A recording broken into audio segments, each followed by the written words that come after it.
जय सिया राम। हम लोग यहाँ पे यमुनोत्री धाम में मार्कंडेय ऋषि मुनि जी के आश्रम में हैं, संत श्री मुनि बाबा जी के आश्रम में। ये काफ़ी टाइम से इन्होंने यहाँ पे साधना की है, तपस्या की है, और ये इन्हीं की तपस्या का प्रताप है जो यहाँ पे आज इतना डेवलपमेंट आपको देखने को मिल रहा है, इतना विकास आपको देखने को मिल रहा है। हमारे जो गुरुजी हैं वो 105 साल के हो गए हैं, और इनकी साधना, इनकी तपस्या, मतलब हम अपने चंद शब्दों में उसको डिस्क्राइब नहीं कर सकते यहाँ के बारे में। ये मतलब यहाँ पे आप यकीन नहीं करोगे कि पारामंत तो यहाँ पे बहुत ही ज़्यादा ठंडा है। 6 महीने यहाँ पे इतनी ज़्यादा बर्फ़ पड़ती है, 6-6, 7-7, 8-8 फुट। लेकिन इनकी साधना इतनी है कि ये उस बर्फ में यहाँ पे स्टे करते हैं, जहाँ पे इस वक्त अभी यहाँ पे क्या चल रहा है, ये जून चल रहा है, और जून में देखो यहाँ पे कितना ठंडा है। हमने स्वेटर वेटर सब कैप कूप पहन के रखते हैं, अभी यहाँ पे इतना ठंडा है। तो बाद में जब बर्फ पड़ता है, शीतकालीन होता है, तो यहाँ पे कितना ठंडा होता होगा। इनकी जो कुटिया है वो भी पूरी बर्फ से कवर हो जाती है। उसमें भी बाबा जी, मतलब जब कोई आता है तो हमें ऐसे ही मिलते हैं। यहाँ पे खाने पीने की ऐसी कोई व्यवस्था नहीं है, बस मतलब जो भी कोई यहाँ पे श्रद्धालु लोग आते हैं, जो कुछ भी व्यवस्था करके जाते हैं, ये उनमें अपना गुजारा करते हैं। ना तो हमारे बाबा जी के अंदर कोई लोभ है, ना लालच है, ना उनको दुनियादारी से मतलब है। वो भगवान में ही लीन है, और वो साक्षात भगवान का रूप है, शंकर जी का रूप है। मैं अपने चंद शब्दों में हमारे बाबा जी के बारे में, हमारे संत श्री मोनी बाबा जी के बारे में क्या ही कहूँ। मतलब इनको अपने चंद शब्दों में कोई भी पूरा नहीं कर सकता है।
महाराज जी के बारे में तो हम जब से जानते हैं तब से तो ये है कि मौन धारण थे महाराज जी, और बर्फ में भी आए रहते थे, बहुत बहुत बर्फ में आए रहे। तो अब आवाज़ तो अब थी महाराज जी की। अब जब बुढ़ापा हो गया तो थोड़ा तो आवाज़ तो थोड़ा बोलना चाहना, उतना देखना भी नहीं होता है।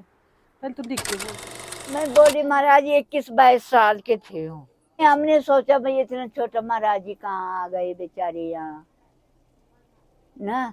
तो यहाँ पहले कोई संत नहीं थे महाराज, पहले पहले महाराज जी आए यहाँ संत। जम्मूत्री में थे, जम्मूत्री में भी महाराज जी थे, बस दो ही संत थे, एक जम्मूत्री गए, एक जानकी चट्टी में गए। बस ये रहते रहते यहाँ महाराज जी ने डेरा जमाया, फिर ये कुटिया बनाई अपने, बाद में बनाई। पहले 12 साल तक उस पत्थर के नीचे रहे, अपनी धुनी जगाती, लकड़ी लाते इधर उधर से, अपनी धुनी जगाते थे और वहीं रहते थे। और 12 साल तक मौन रखा इन्होंने, बोलना नहीं, मौन रखा, बात किसी से नहीं करते। तब जो कोई आता था महाराज के पास तो महाराज लिख के देता था। तो जो तो पढ़े लिखे हैं वो तो समझ लेते थे, जो अनपढ़ थे वो कहाँ से समझते।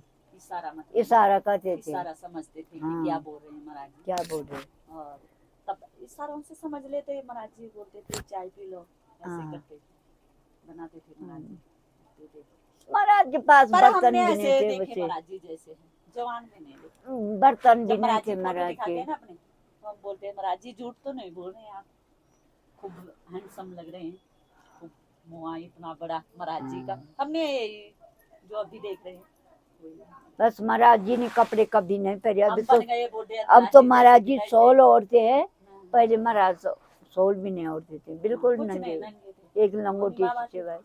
बस बारिश लग रही, ऊपर से महाराज जी बैठे। ये तो वो अब जट्टा, हमने डलवाया। इतनी बड़ी जट्टा यहाँ तक पैर तक जट्टा थी महाराज की। 5 साल के हो गए, 10 साल के हो गए महाराज जी, 110 साल अब डलवाया ये, नहीं तो नंगे थे बिल्कुल। आप भी नंगे हैं महाराज, ये कभी थोड़ा थोड़ा पहनते हैं, बस वैसे नंगे रहते। 3 बजे महाराज जी उठ जाते हैं, अपनी पूजा पाठ करके अपनी माला जपते, बस अपने कर्म जो बचपन से है वो अभी तक बुढ़े तक कर्म कर रहे हैं अपनी पूजा पाठ ना। उस समय कहाँ था, कुछ नहीं थे महाराज, हम लकड़ी ये जंगल था ना, जंगल जैसे इधर है थोड़ा जंगल वैसे ऐसा था थोड़ी ये, नहीं था, जैसे जैसा आज है बन अब गया तो ना। बम्बई बन गया। अब बम्बई तो भी फील कर दी, रास्ता अच्छा है, सड़क अब तो अच्छी बम्बई भी है, फील कर दी, दुकान अब तो बन हैंडसम गई बन गए है। सारा, अब तो हमारा है ना, पहले जंगल ही टनाटन। जंगल। पहले तो यहाँ संक्रांत के दिन आए थे हम यहाँ स्नान पे, तो जब हम सुबह को 4 बजे उठे, तो जैसे हम स्नान करने गए अंदर को आए, तो वास्तव में बाहर जैसे कोई आवाज़ सी आती है, और देखा हमने बाहर जो ऐसी हल्ला हो रहा जैसे हमारा अंदर था। हमने देखा आपस में, हम तो अंदर कर रहे हैं बाहर जहाँ महाराज जी रहते हैं, इसी कुटिया में हम अंदर थे, तो वो बाहर हल्ला जैसे होता है, जैसे बहुत सारी यहाँ लड़कियां आपस में बातें कर रही, एक बोल रहा कि तू ना ले, एक बोल रहा तू ना ले, एक बोल रहा। हमने बोला हम तो अंदर हैं, तो बाहर कौन बोल रहा है हमारे जैसे, तो ऐसा हल्ला। फिर महाराज जी से भी नहीं बोला, हमने ये बात शेयर नहीं करी महाराज जी से, क्योंकि हम डर गए थे कि हमारी जियाती तो, हम उल्टा पड़ गए कि हमारी जियाती तो नहीं है बाहर। जियाती आप नहीं समझते हैं कि जियाती क्या होता है। हमने सोचा हमारा शरीर तो नहीं है बाहर, हम अंदर हैं, हम हमारा महाराज जी पे ये रहता है, लगन लगी हुई है कि कब जाएं महाराज जी के साथ आश्रम में, कब जाएं, हमारी भी लगन थी। बच्चे थे हम, बच्चों ही के उसमें तो भगवान रहता है, क्योंकि जब भिखारी तब आती है जब 18 साल का हो जाता है बच्चा, 18-19 साल का, जब तक छोटा रहता है। 12-11 साल से आने लग गए हम इस आश्रम में, तो हमको क्या था, हमारे लिए तो ये साक्षात भगवान था, और हमारा एक मन था कि हमने महाराज जी के आश्रम में जाना है। बस एक आखिरी चित था हमारे मन में कि महाराज जी के उसमें जाना। जैसे हम अंदर आए, तो वो लड़कियां जो बहुत सारी थी बाहर, परियां थी, वो आपस में बात करने लग गई कि अब देरी होने वाली है, प्रभात होने वाली है, कर लो स्नान फटाफट। तो दूसरी बोल रहा तू कर, तीसरी कर बोल रही तू कर, तो हम तो भाई घबरा गए, अंदर बच्चे भी थे, डर भी गए महाराज जी से। वैसे महाराज जी तो सारी लीला समझ रहे थे, हमारी लीला भी समझ रहे थे कि ये लोग क्या बोलना चाहते हैं।